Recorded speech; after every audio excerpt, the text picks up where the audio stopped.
Bom, gente, eu separei uma palavra pequena para compartilhar com vocês, mas antes de compartilhar a palavra, eu fiz uma relação olhando para mim mesmo, do pai que eu gostaria de ser. Comecei a fazer algumas perguntas para mim, e eu quero que você reflita sobre isso. Qual é a coisa mais poderosa e mais benéfica que um pai pode fazer para seu filho? Você já parou para pensar nisso? Será que a coisa mais importante que eu poderia fazer para meu filho é dar a ele bons estudos?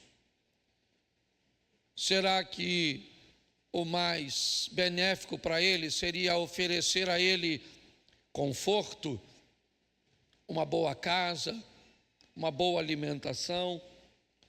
Mas eu confesso que conversando com pessoas, cuidando de pessoas, me parece que a coisa mais poderosa que um pai pode fazer para seu filho é amar a mãe dele. Uma das coisas mais poderosas que um filho verá em seu pai com admiração é saber que sua mãe, uma das pessoas, se não a mais amada pelo filho, é respeitada e tratada com fidelidade, com dignidade por seu pai. Me parece que isso saltaria à frente os benefícios que o próprio filho receberia do pai. Até porque, se ele for bem treinado, é só uma questão de tempo até ele conseguir suas próprias conquistas. Mas um filho que consegue, uma filha que consegue olhar para seu pai e saber que a mulher que esse filho mais ama é bem tratada, é amada, é respeitada, não é traída, não sofre violências, nem psicológica, nem física. Me parece que é uma das coisas que mais marcariam. Então eu gostaria que você, homem, pensasse: quando seu filho falasse de seu relacionamento com a mãe dele, que ele tenha orgulho de nunca ter visto você tratá-la de forma indigna, incorreta, violenta, depressiva, segregadora. Um homem que consegue fazer isso, ele é um ótimo exemplo, e muito mais do que isso, ele vai marcar seus filhos de forma poderosa. Boa parte das vezes que eu converso com algumas pessoas, e elas me narram com muita dor o que seus pais faziam com sua mãe. Você vê a dor, tanto que aquilo é preso em sua memória. A segunda coisa que um pai deve fazer, e que eu estava me perguntando se faço, como faço, quando faço, é ser um pai que crie memórias afetivas em nossos filhos, que dê a eles lembranças a nosso respeito. Eu não vivi boa parte do tempo com meu pai, mas é engraçado que, acredito eu que uns 45 anos atrás aproximadamente, meu tio que me criava me levou ali próximo ao Maria Helena, ali onde era o frango assado, na Washington Luiz, para visitar um amigo. Era um domingo. E eu acredito até que eu era mais novo, eu não consigo precisar a idade. Mas era longe da pista a casa que ele havia me levado. E um camarada que eu não sei quem é, eu não lembro o nome, só lembro que fui nessa casa uma vez, não sei que casa, meu tio que me levou morreu. Na metade do caminho para a pista, Eliezer, ele me pegou e me colocou na cacunda. O Abner, aquilo me marcou de uma forma tão grande que eu nunca mais esqueci daquela memória. Como aquilo me marcou. Algo muito simples, não teve nada a ver com dinheiro, foi apenas uma vez, mas nós precisamos marcar nossas filhas, nossos filhos, com lembranças, com memórias afetivas, deixar essas marcas. Essa é uma herança extremamente abençoada. Eu sei que temos pouco tempo, eu sei que a vida é dinâmica, eu sei que são grandes os desafios, mas tirar momentos para marcar nossos filhos, nossos netos, isso pode ajudá-los a vencer coisas muito grandes lá na frente. Terceiro, seja alguém doce, porém duro, pois um pai sem culpa sabe que não é perfeito, porém estabelece limites. Nós não estamos falando aqui de perfeição. Não estou querendo criar um estereotipo de pai que não erra, que não cometa erros, que em algum momento ultrapasse o limite. Isso pode acontecer, um destempero momentâneo. Mas um pai que seja doce, que tenha doçura sem ser mole, que seja capaz de ser doce, mas firme, rígido, duro, capaz de oferecer a esses filhos disciplina sem violência,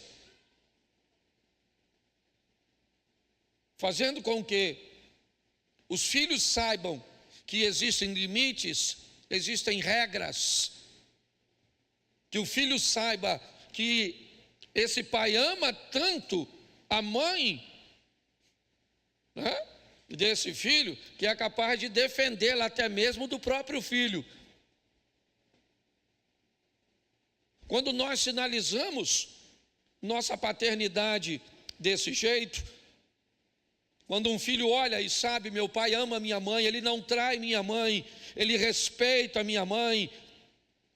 Quando o pai marca seus filhos, seus netos. Esses dias eu vi meu neto, mas eu confesso a você que eu fiquei com um pingo de inveja. Eu vi meu neto num caixotezinho, na garupa da bicicleta, com o outro vovô. Mas ele já estava pensa numa imagem extraordinária, que eu confesso a você, eu estava afim de estar pedalando aquela bicicleta. Eu achei tão legal, ainda passei, dei uma buzinadinha para o seu Afonso, foi um momento, mas o que é aquilo? É marcar, sabe? Esse dia eu estava brincando com ele lá na minha casa, e ele tá meio brutinho, né? Então já acha que é homem. E foi me apertar meio forte, eu falei, para Miguel, para Miguel, para Miguel.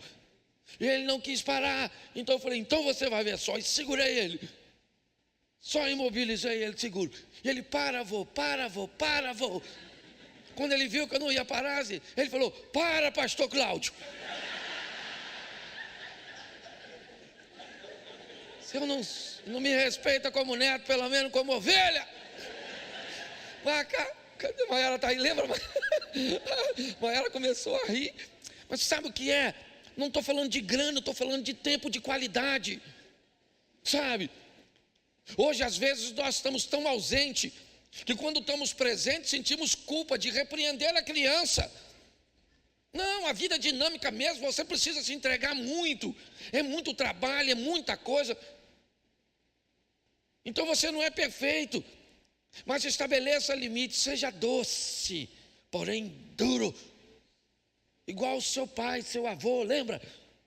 que nem precisava bater muitas vezes, só aquele olhar de Tandera, aquela coisa já mexia, tá certo? Outra coisa, deixa eu te fazer uma pergunta que eu comecei a pensar.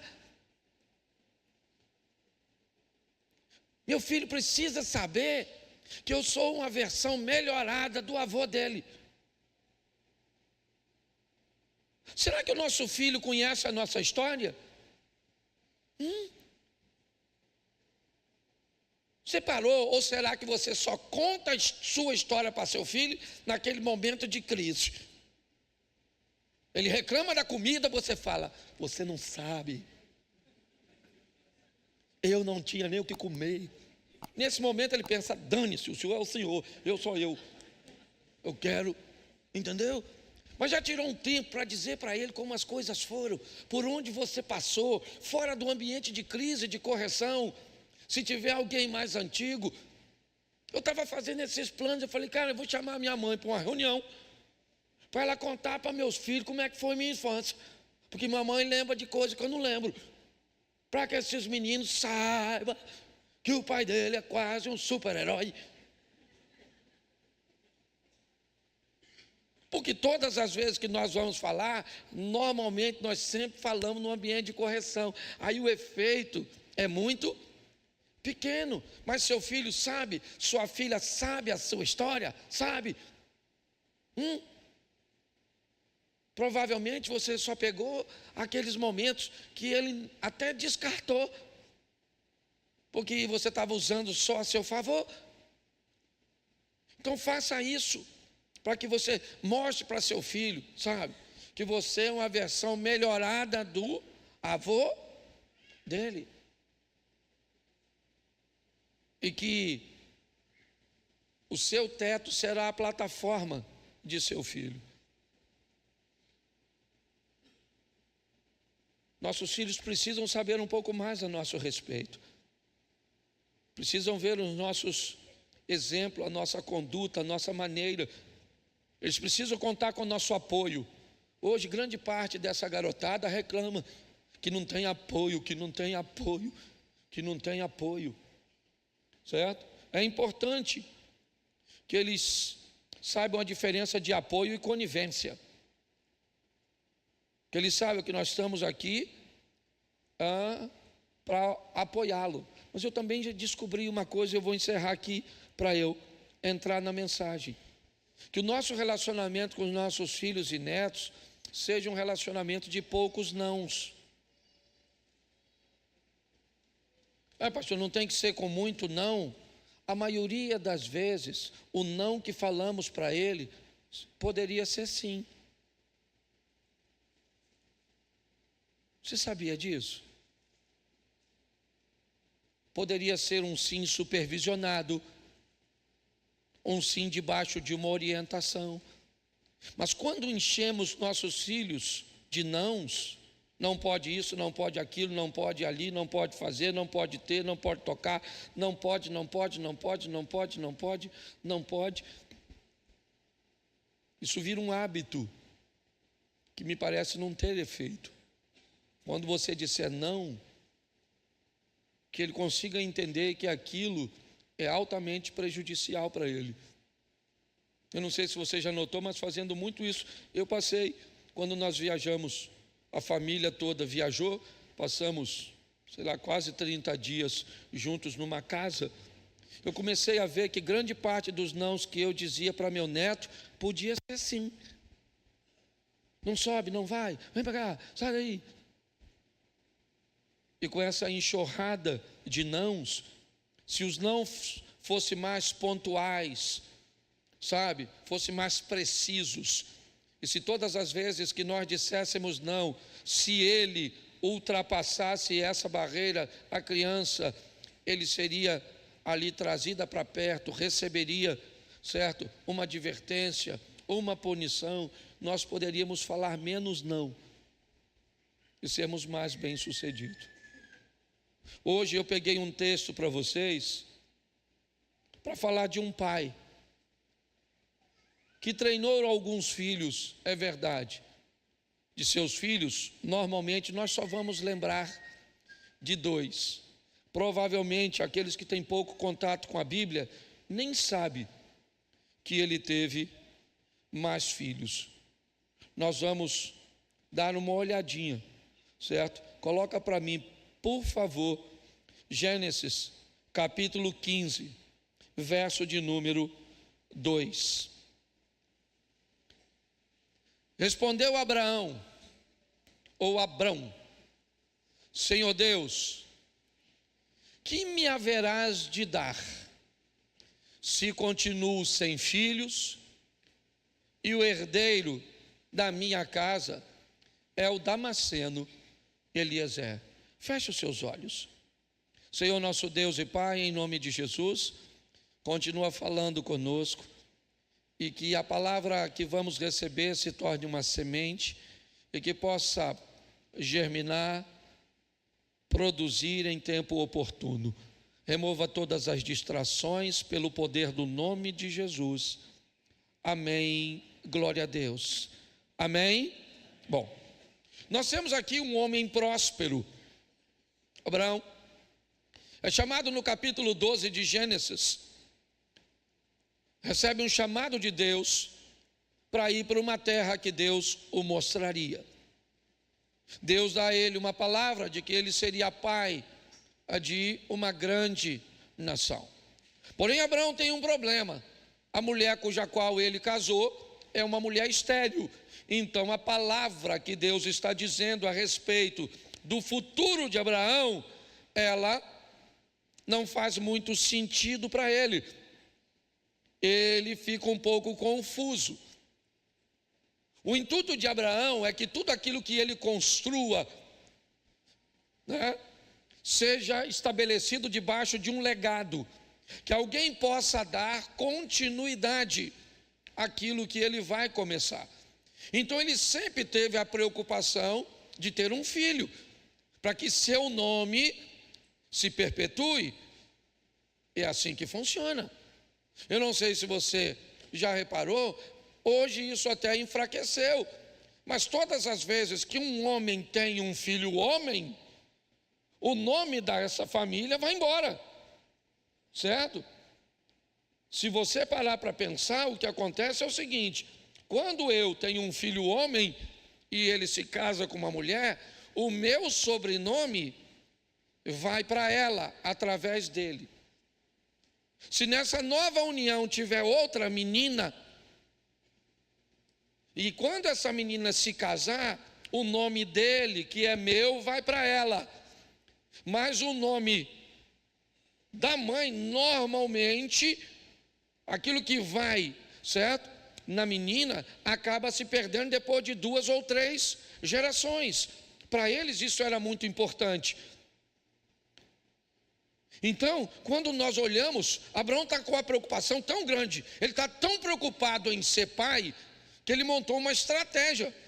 Eu vou ser pai pelo menos de alguém que é meu sangue, eu vou levar comigo Ló, para que ele seja o herdeiro da minha casa. Isso não funciona. Depois de alguns atritos, com a prestação de serviço, os pastores de Ló têm problemas com os pastores de Abraão, e os dois se separam, e novamente Abraão se vê sozinho, sem condições de que isso aconteça. Então o que acontece? Ele olha e diz: não está fazendo sentido, o Senhor me deu tudo isso, olha só, que me haverás de dar, se continuo sem filhos? Se o herdeiro da minha casa é um escravo meu, o Damasceno Eliezer. Não está fazendo muito sentido nisso. Ele queria ser pai. Ele queria ter alguém para deixar alguma coisa. E é isso que nós vamos ver, o que esse camarada foi capaz de fazer. Ele gostava tanto e ele queria tanto que no capítulo 16, no verso 2, provavelmente sua mulher, com muito pesar, com muita dor, mesmo com um nível de insatisfação alto, coloca por favor 16, 2, Sarai vai dizer a Abraão: eis que o Senhor me tem impedido. Pensa que frase ruim da mulher dizer. O Senhor me tem impedido de dar à luz a filhos.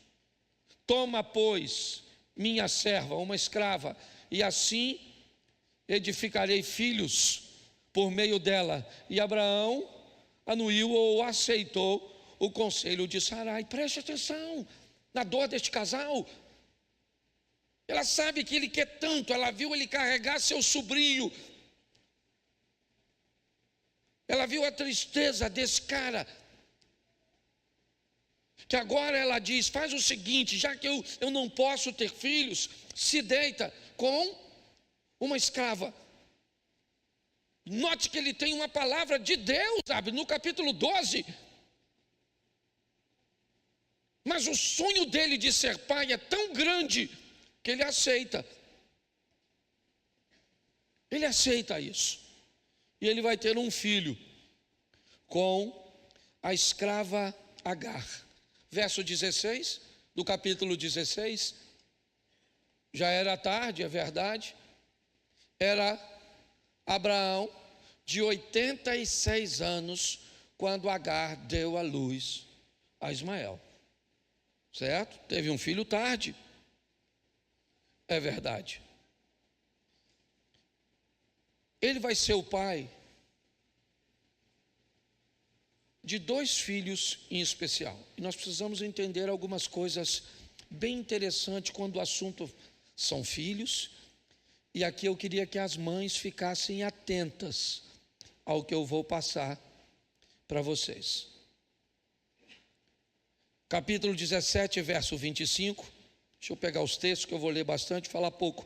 Esse primeiro culto ele é mais curtinho, né? Às 20 começa o segundo culto. Eu não posso atrasar nesse. Abraão, já não será teu nome, e sim Abraão, porque por pai de inúmeras nações. Qual o texto que eu pedi?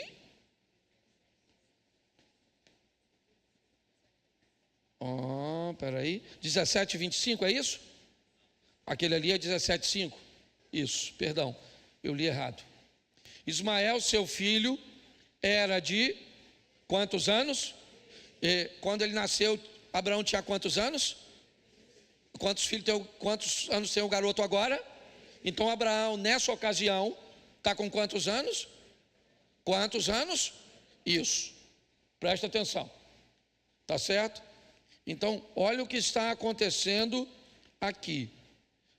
Capítulo 21, verso 5. Bota para mim. 21, 5. Tinha Abraão 100 anos quando nasceu Isaque seu. Então, quantos anos tem Ismael nessa ocasião? Quantos anos tem Ismael? Aproximadamente 14 anos. Então, olha só o que está acontecendo aqui. Ele conseguiu ser pai, é verdade. Ele vai treinar 2 homens. Provavelmente, as 2 nações mais ricas dessa terra. Os judeus e os árabes muçulmanos. Se não apenas os árabes, mas eu vou colocar assim. Ele vai treinar 2 filhos, dentre tantos que teve. Mas a maneira que Abraão conduz tudo isso é que é muito interessante. É isso que eu acho que vale a pena nós observarmos. Primeiro, ele queria ser pai. O desejo dele era grande. Essa não é a verdade de todos nós. Muitas pessoas não gostariam, ou não se prepararam, ou não se programaram para isso. É verdade. Mas a maneira que ele vai treinar esses 2 rapazes, a maneira diferente cuja qual os filhos do mesmo pai, abençoado Abraão, porque ele teve, se não me falha a memória, 8. Nós vamos conferir isso mais à frente. Apesar de serem filhos do mesmo pai, não alcançaram a mesma coisa, não cresceram do mesmo jeito, não caminharam da mesma forma. E se nós vamos ter filhos, precisamos sermos maduros o suficiente para entender que boa parte da vida deles dependerá de empenho deles. Nós não podemos exigir de nossos filhos e não podemos criminalizá-los, nem porque foram muito para cima, nem porque caminharam muito para baixo. E às vezes não é nem tão para baixo assim, simplesmente é desproporcional ao outro. E vemos muita confusão isso na mente dos pais. Abraão é um treinador de filhos prósperos. E o que ele deixou para esses filhos? Gênesis 21, 17. Vai aí para Ismael, o filho mais velho.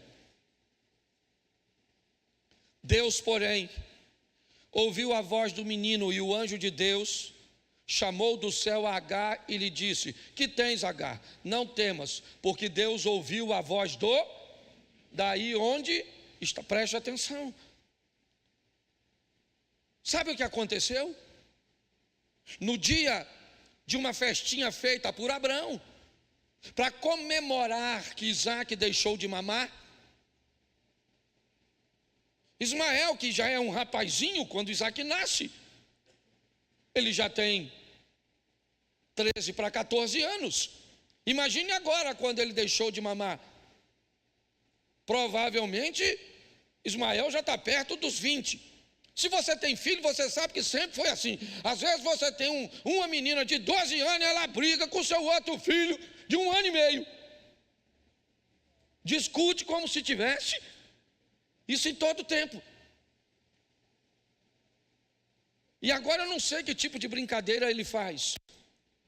Eu só sei que Sara não gostou. E ela diz a Abraão: manda esse menino embora. Manda ele embora. Mas nós estamos no deserto. Manda ele embora. Ele não vai herdar nada que é do meu filho. Abraão, com muito pesar, era um homem protetor. Protegeu Ló no que pôde. Dá um pouco de água e um odre de água e um pouco de pão no deserto para um filho. Na cabeça de Abraão é: meu filho, eu vou te dar um pouco de água e um pouco de pão. Para quê? Você morrer? Não.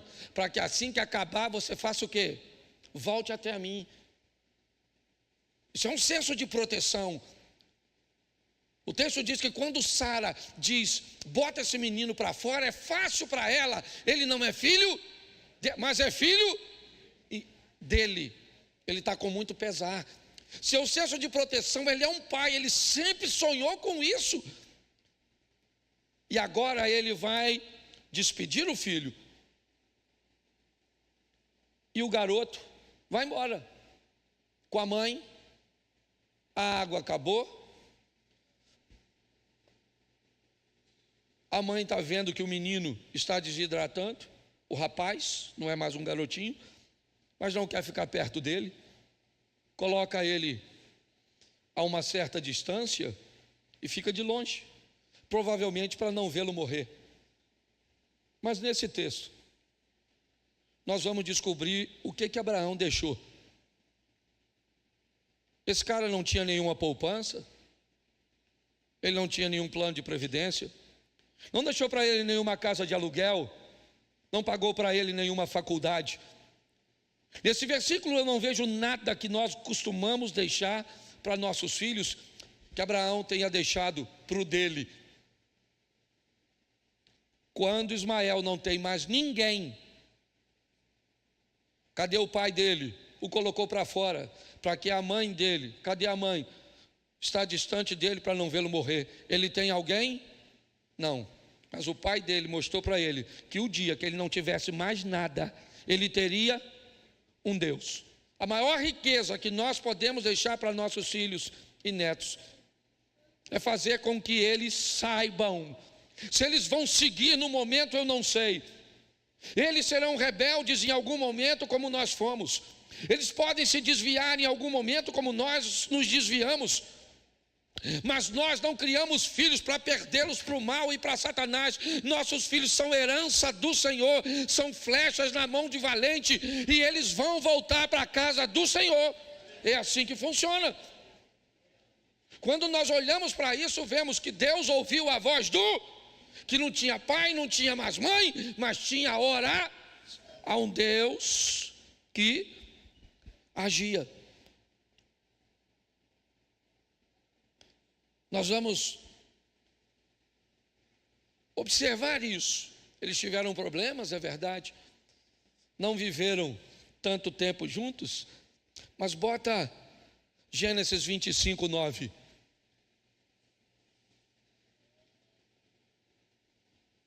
Sepultaram-no Isaque e Ismael, seus filhos, na caverna de Macpela, no campo de Efron, filho de Zoar, o Eteu, fronteiro a Mamré. Preste atenção. No dia do sepultamento de Abraão, quem é que está lá? Seus 2 filhos. Eles conviveram juntos? Não. Formaram 2 nações diferentes. É verdade. Mas nós vemos que apesar das diferenças, seu pai conseguiu treiná-los de uma forma tão fantástica, que nós vamos ver virtudes em todos eles. Alguns são anônimos. Coloca aí para mim, por favor.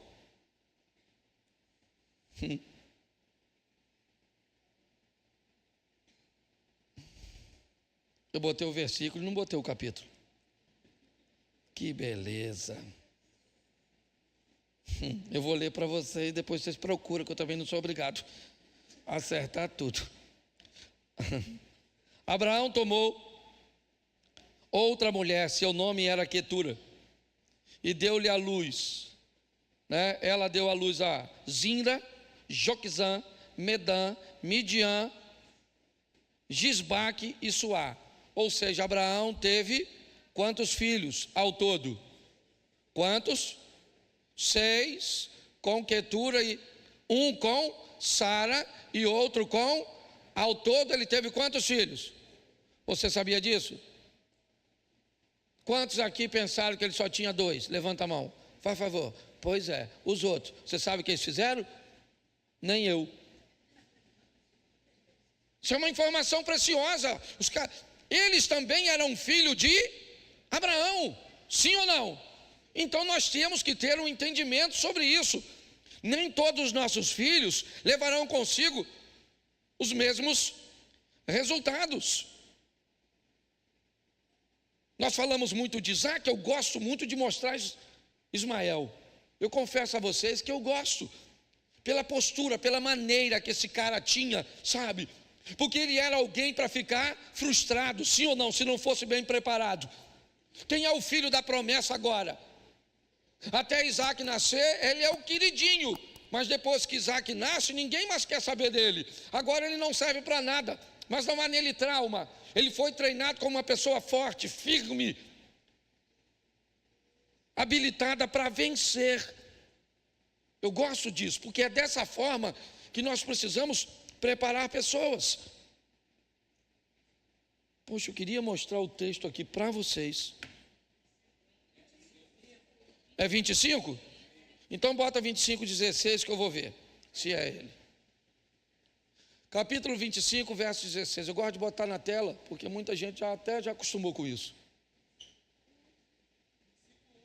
Não. Agora é esse. O 1 já foi naquela. Os filhos. Agora eu quero mostrar esse. Vamos lá, vamos botar aqui para ficar. Dá trabalho para fazer. Desposou Abraão outra mulher que se chamava o quê? Então Abraão teve quantas mulheres? Quantas mulheres? Isso, escola bíblica. 3 mulheres. O nome de uma era? A esposa, quem era? A outra serva, quem era? E essa dona agora, quem é? Ó, os filhos. Ela deu à luz a... Isso, fala para você não esquecer. Se você que acha que seu nome é feio. Zirã, Joquizã, Medã, Midian. Isso aí. Ao todo são 8 6 dele ninguém sabia quem era. Entendeu? Às vezes seu irmão vai mais longe que tu e tu fica com raiva. Pare e pense nisso. Está aí. Mas o verso 16, coloque aí agora, por favor.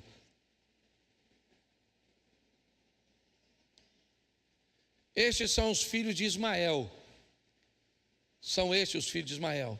E estes, os seus nomes, pelos seus, acampar, 12 príncipes de seus. Eu gosto, sabe, de como ele conduz a vida dele, a maneira cuja qual ele foi preparado, sabe, para vencer. Seu legado é constituído de príncipes. Seu povo, com certeza. Às vezes eu fico meio amedrontado de afirmar isso, mas para mim, quando Sarai diz, ou Sara diz para Abraão, manda Ismael embora, e ele não vai herdar nada do que é de meu filho Isaque, Deus disse, ele não herda nada do que é seu filho Isaque, mas vai herdar do que é meu, porque eu vou tomar conta desse garoto. E para mim ninguém tira da minha cabeça que os árabes são mais ricos que os judeus.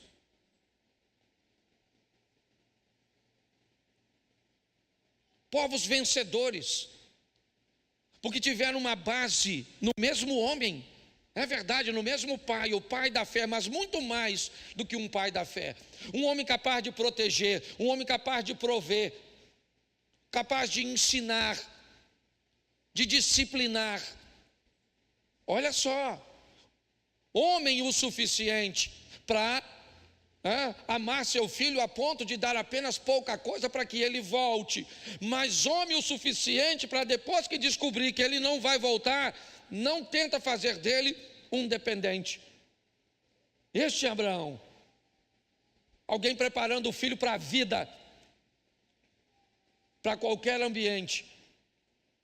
Mas eu não posso deixar de falar de Isaque, então eu preciso mostrar a vocês duas coisas deste indivíduo também,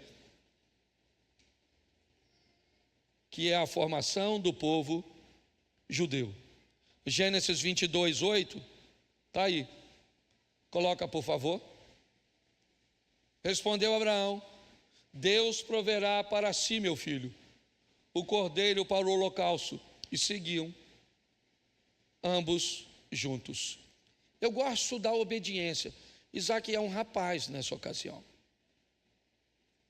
Ele está notando que tem alguma coisa diferente para esse sacrifício. Ele nota que a lenha está ali, o cutelo ou a faca para imolar também está lá. Provavelmente eles estão levando consigo já uma chama. Mas ele está confuso, está faltando alguma coisa nesse ambiente. Está faltando o cordeiro, está faltando o sacrifício. Ele conhece o protocolo. Quando Abraão começa a amarrá-lo, ele podia correr, ele podia ir embora, ele podia fugir, ele podia se afastar. Ele sabe que tem alguma coisa que não está batendo. Mas eu gosto do nível de confiança que esse filho tem no pai.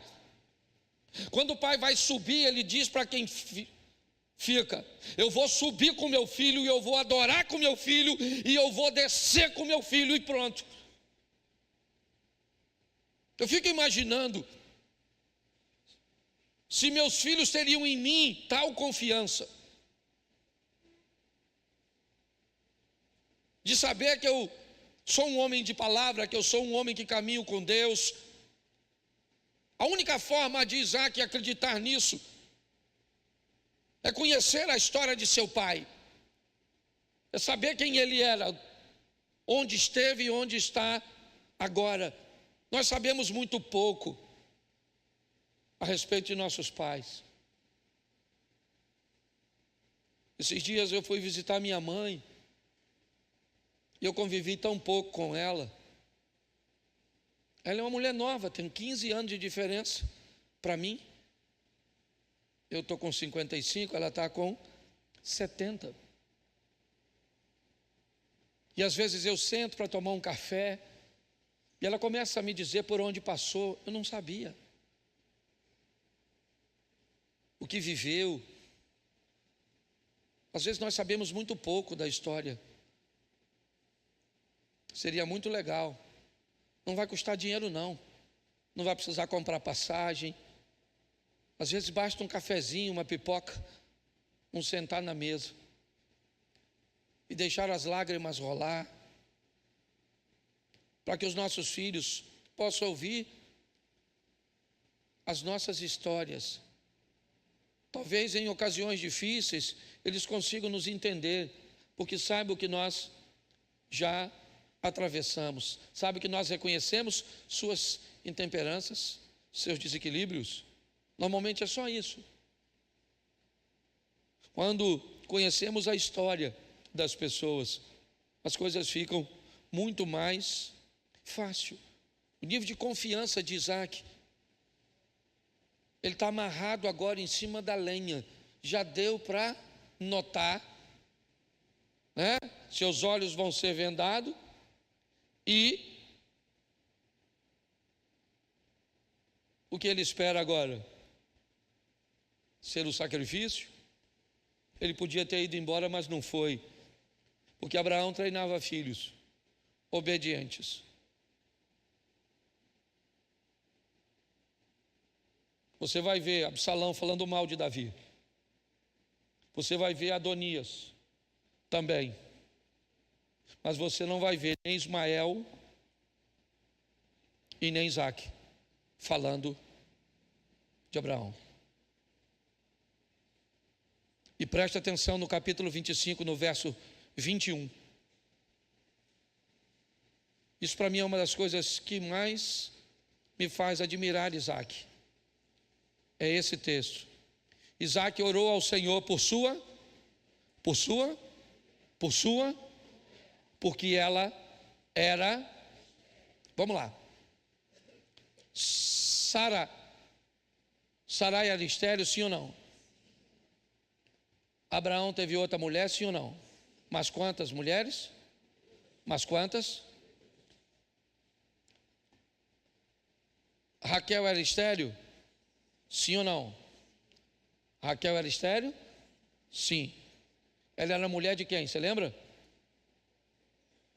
Ela era mulher de Jacó, que era filho de Isaac com Rebeca. Raquel era estéril? Era ou não era? Jacó teve outra mulher? Sim ou não?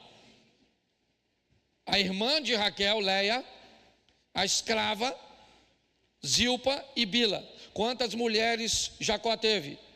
4. Quantas mulheres teve Abraão? Quantas mulheres teve Moisés? Quantas mulheres teve Davi? Quantas mulheres teve Salomão? Quantas mulheres tiveram Saul? Quantas mulheres teve Isaac? Uma, e ela era, e ele orava por ela. Está lá, ó. Orava porque ela era. Nunca vi Rebeca falando: pega aí uma escravinha minha. Nunca vi Isaac querendo pegar outra mulher que não fosse. Eu gosto desse cara. Abraão, para mim, deu umas vaciladas. Pelo menos nessa área. Não estou aqui para falar mal dos outros, que não é fofoca. Certo? Mas estava lá o dia que o Abimeleque viu o Isaac brincando com a Rebeca. Depois você lê, está lá na Bíblia. Isaac brincando com a Rebequinha. Rebequinha. Eu acho fantástico esse cara. Tem qualidade diferente, é verdade. Tem mais 6 filhos que eu não sei falar nada deles, mas era tudo filho de Abraão. Então eu aprendi uma coisa: todos nós somos filhos de Deus, sim ou não? Ele é o nosso Pai, o Todo-Poderoso. Todo mundo vai viver a mesma medida? Não. Mas todos nós somos filhos dele. O que eu queria era sair daqui e colocar em você o desejo, pelo menos de você sentar com seus filhos, bater um papo com eles, contar um pouco das suas histórias, para que ele entenda por que você é sem educação, por que você é suvino,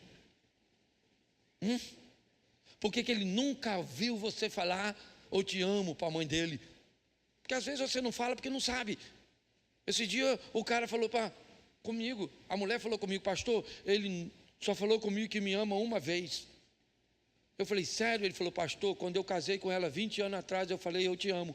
Avisa ela que a hora que eu mudar de opinião, eu aviso. Porque tem gente que não sabe. Aproximadamente 9.000 anos depois, os 2 filhos desse cara, pelo menos os 2 descendentes dele, são os mais ricos da face da terra.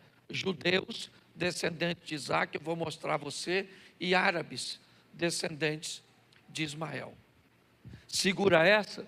Se continuar do jeito que está, a Europa já será toda muçulmana. Porque enquanto o europeu tem 1, 2 filhos nenhum, eles chegaram lá e estão tendo de 5 a 7. Já tem país que não muda mais, você sabe que há um índice que mostra tudo isso. Mas aí eu comecei a me perguntar, eu falei, cara, que pai é esse? Que pai é esse que pega seus 2 filhos e consegue colocar seus 2 filhos numa classe, primeiro, 2 monoteístas, que só adoram um Deus, que no fundo acaba sendo o mesmo, porque Jeová, certo? É o mesmo Alá, só visão distorcida, né? De um para o outro. Tudo que nós pensamos ser sobre Isaac, eles pensam ser sobre Israel. Eu estava nos Estados Unidos pregando numa igreja e tinha o pai de um amigo que ele é muçulmano, mas ele foi na igreja para me ver pregar, e eu falei, cara, eu vou pregar sobre Ismael. Preguei sobre Ismael, preguei sobre Isaac, preguei, ele falou, meu filho, você pregou muito bem, só que está errado. O filho da promessa é Ismael. Ele que é o primogênito, que ele nasceu primeiro. Você sabe o que é primogênito? Eu falei, sei, senhor. O que nasce primeiro, ele disse que qual que nasceu? Isaac ou Ismael? Eu falei, Ismael. Então ele falou comigo, então qual é o primogênito? Eu falei, Ismael. Mas depois eu falei, isso aí é outra coisa, deixa quieto. Mas não discuti com ele. Mas só para você ver que quando o assunto é adoração, a turma, ele sabe. E aí eu fui dar só uma olhadinha para ver se eu consigo usar alguma coisa com os meus 86 anos de idade. Diz que velho não sabe criar filho. Abraão é uma lição. Você já ouviu falar isso? Que casal velho não deve ter filho porque fica bobo. Os meninos fazem dele gato e sapato. Conhece alguém? Pois é, Abraão é uma lição para esses troços. Certo? Então preste atenção. O que fez desse cara obter sucesso com seus filhos? Isso aqui para mim foi libertador. Coloca para mim Gênesis, capítulo 17, verso 20. Olha só. E quanto a Ismael, também te tenho, eis aqui o tenho, e falo-ei, multiplicar grandissimamente, 12 gerará, e dele farei. Você sabe quem está falando isso? E quanto a Ismael, isso é um bate-papo entre Abraão e quem? E quem? E o que Deus disse no início do texto? E quanto a Ismael, também te tenho. Escute só. Olha só. Você sabe por que o filho desse cara é um sucesso? Porque o tempo inteiro esse camarada aqui falava com Deus a respeito do filho. Você está entendendo? Não interessa como teu filho esteja. Não interessa onde ele esteja.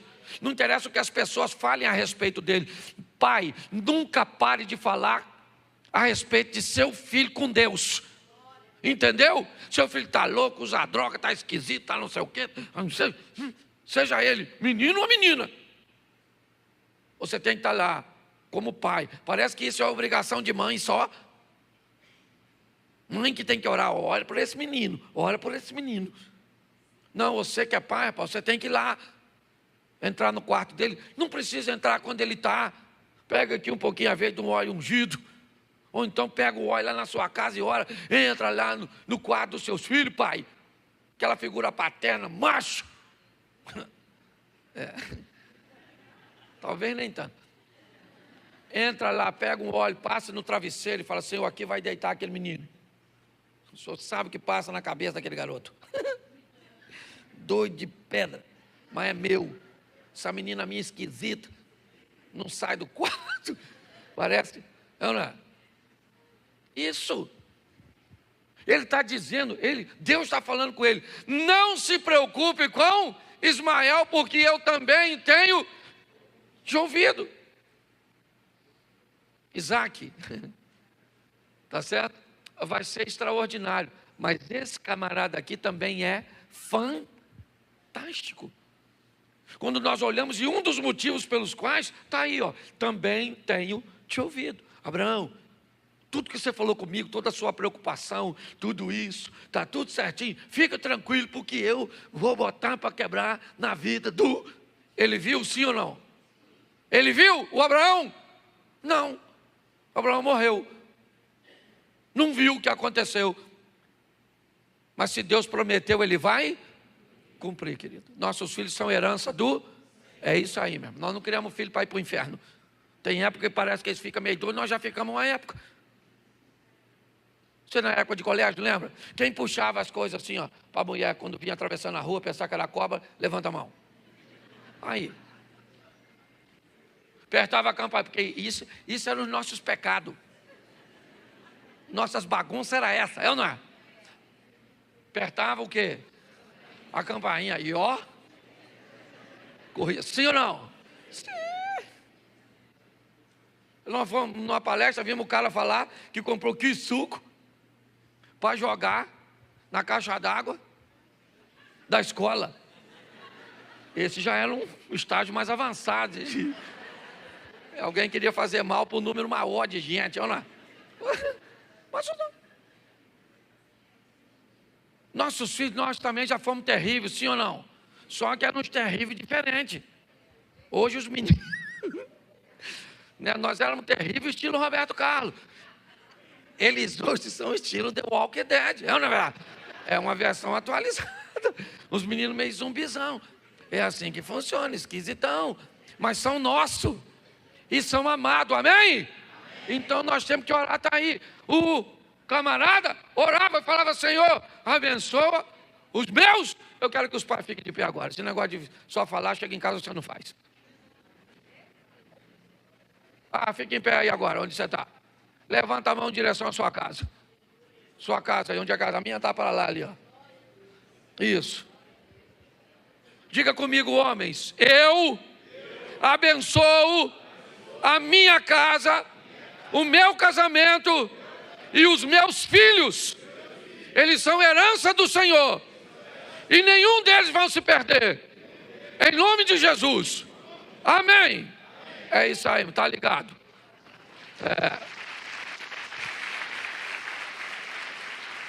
Então um cara que fala com Deus, não interessa o tamanho do seu filho, pode ser um pirralhinho. Hoje meu neto estava lá deitado, estava lá: menino, você é macho? É, vô? Eu falei: é. Igual o vovô. Ele me olhou esquisito. Ele disse assim: queria ser melhor. Mas vamos embora, a vida que segue. Vamos embora, vamos embora, vamos embora. Por que é tão difícil mudar?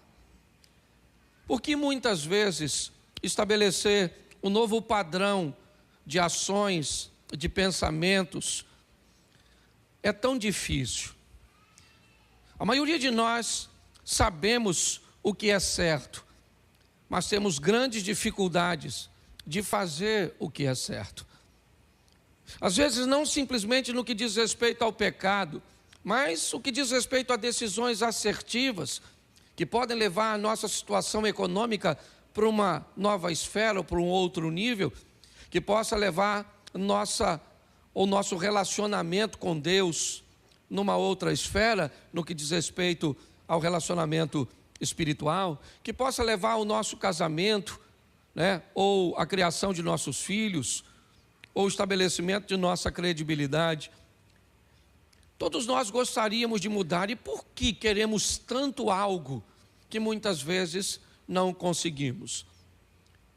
Talvez porque temos um pouco de dificuldade de entender que o nosso cérebro, programado para gastar sempre menos energia, sempre poupar, muito mais para que o corpo se mantenha firme, ele procure repetir comportamentos, ele procure sempre o conforto de fazer coisas cujas quais se precisa gastar menos energia. Daí todas as vezes que desejamos mudar, inevitavelmente vamos ter que sair do conforto de repetir comportamentos para o conflito de mudar de decisões. Algumas pessoas até conseguem êxito num curto prazo de tempo.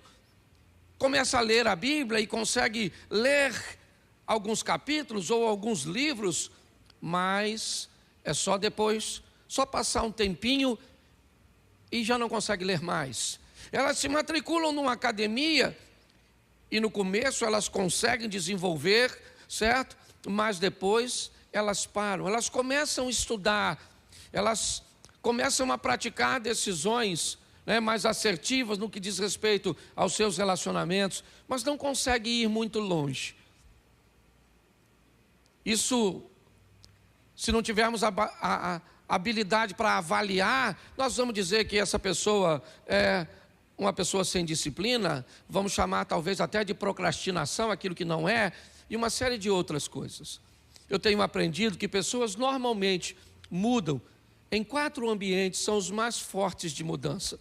O primeiro ambiente onde as pessoas costumam mudar é o ambiente da dor. O ambiente onde as pessoas se machucam.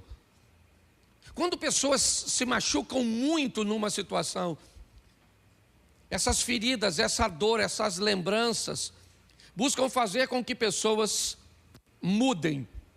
Nem sempre essas mudanças são positivas. Às vezes o trauma pode transformar uma pessoa de bem, uma pessoa boa, em alguém com mau comportamento. Mas é um ambiente de mudança, um ambiente de dor. Algumas pessoas, ou outro ambiente que é muito comum das pessoas mudarem também, são os ambientes de inspiração.